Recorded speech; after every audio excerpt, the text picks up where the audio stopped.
今日講下啲好簡單嘅學英文道理啦。有啲同學成日覺得，喂，英文好鬼難啊，我成日要做改正啊。咁你有冇諗過你寫嘅時候係用咩態度去寫啊？求其湊字數，定係盡量避免 make mistake 先？我哋唔好講啲文采咁高檔嘅嘢先啦，但求就做嘢，唔使做改正，攞個 level 4先啦。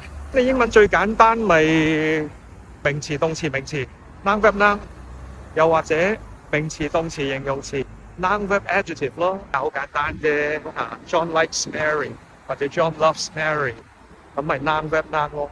形容詞啦，咁啊點啊 noun verb adjective 咪 John is very happy， 你 John is happy 都得，你加個 Mary 個副詞 adjective 係強調嘅啫，咁你當very happy 係一嚿嘢嚟咯，形容詞嚟嘅。咁你 noun verb noun verb adjective 基本上交替嚟用，好快就寫完一段幾十字。除咗你串錯字之外，基本上你冇乜可能錯 grammar。示範一次俾你睇啊，寫個30字先啦大概嘅咋嚇。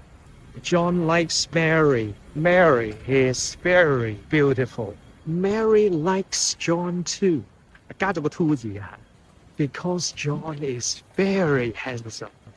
加咗個連接詞 because they both like traveling。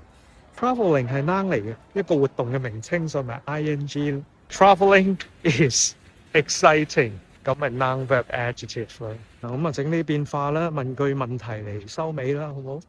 Do you like traveling too？ 大家都要學下 John 同 Mary。 Be like John and Mary， 呢個係命令式嚟嘅，即係好似 stand up sit down 啲 friend。So be like them， 成段就寫完㗎啦，幾十字。John likes Mary because she is beautiful.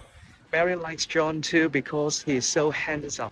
They both like traveling because traveling is so exciting. Do you like traveling too? Traveling is fun. Be like John and Mary。你唔好話我用啲句法簡單，內容又有啲乏味，好似小學咁樣。你唔好理唔使做改正，係咪先？咁如果你想精益求精嘅，咁你自然會學啲比較複雜啲嘅句法啦。但係第一件事，令到自己冇錯先。落筆嘅時候諗真啲，唔好亂咁寫啲嘢落去湊字數。如果唔係呢，你永遠只有滿江紅，枕住做改正咯。唔使做改正，做少一樣功課就係我哋最大嘅人生目標。喺現階段嚟講，你次次唔使做改正，即係我次次少一樣嘢改啫，係咪大家都好先？